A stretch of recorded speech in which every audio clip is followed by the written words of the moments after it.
అందరికీ నమస్కారం. నా పేరు సత్యనారాయణ. నేను టీఎన్టీయూసీ రాష్ట్ర ఉపాధ్యక్షుడిని.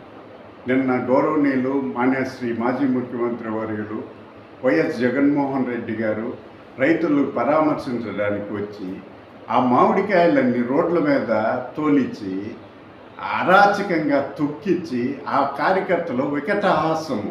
అసలు వాళ్ళు అసంతోషం ఏందో ఆ తప్పెట్ల ముందు సిందేసినట్టుగా ఎగురుతున్నారు. అది ఎంతవరకు సంస్కారం అర్థం కావట్లేదు. మామిడికాయలు రేట్లు ధరలు తక్కువగా ఉన్నప్పుడు ఆడికి పోయి పరిశీలించి చూసి మీరు ప్రభుత్వానికి ఏదైనా సూచనలు ఇవ్వాలనుకుంటే ఇవ్వచ్చు, లేకపోతే డిమాండ్ చేయవచ్చు. ఆ మామిడికాయలు తీసుకొచ్చి రోడ్ల మీద తొక్కిచ్చి అరాచకంగా సిందులేస్తా మీరు ఒక అరాచకంగా ఏదో చేయాలని చూస్తున్నారు.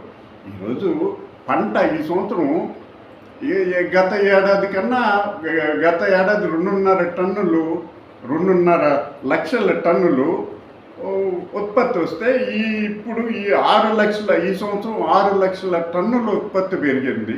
అందువల్ల అదేవిధంగా కర్ణాటక, తమిళనాడు కన్నా కూడా మన తోతాపూరి కాయలు మనం ఎక్కువ రేటు, మన రాష్ట్రంలో ఎక్కువ రేటే ఇస్తుంది మన ప్రభుత్వం, కూటమి ప్రభుత్వం.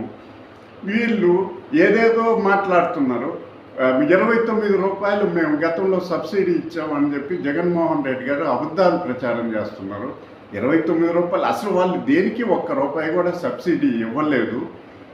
అదేవిధంగా మనం గత ప్రభుత్వం కన్నా కూడా అన్నిట్లో కూడా మెరుగైన రైతులకి సబ్సిడీలు ఇస్తూనే ఉంది. వీళ్ళు ఒక్క పంట కూడా వీళ్ళు గిట్టుబాటు ధరలు గత ప్రభుత్వంలో ఏది గిట్టుబాటు ధరలు లేవు. వాళ్ళు కనీసం ఆ రోజు బొప్పాయి తోటలకు కానీ, మామిడి తోటలకు కానీ, మామిడికాయలకు సంబంధించి కానీ, అలాగే పందిర్లకు కానీ, స్ప్రింక్లర్స్కి కానీ, డ్రిప్పుకి కానీ, అలాగే దేనికి సంబంధించి కూడా ₹1 కూడా సబ్సిడీలు ఇచ్చిన సందర్భాలు లేదు. కనీసం పైపులు, అలాగే మందు కొట్టే స్పేర్లకు కూడా సబ్సిడీలు ఇచ్చిన సందర్భాలు లేవు. ట్రాక్టర్ సామాన్లు, గొర్రెలు, నాగళ్ళు, అదేవిధంగా బురద సామాన్లు ఏవి కూడా ₹1 కూడా వాళ్ళు సబ్సిడీ ఇచ్చిన సందర్భాలు లేవు. మీరు మేమంతా చేసాము అంటున్నారు. మీరు ఏ పంట కూడా మీరు పనికిమాల ఏదో పెట్టి రైతులకి సంబంధించి మీరేం చేసిందేమి లేదు. మీరు అన్ని పచ్చి అబద్ధాలు చెప్తున్నారు. మీరు ఇలాంటి దారుణమైన ప్రచారాలు చేయడం మానుకోవాలి.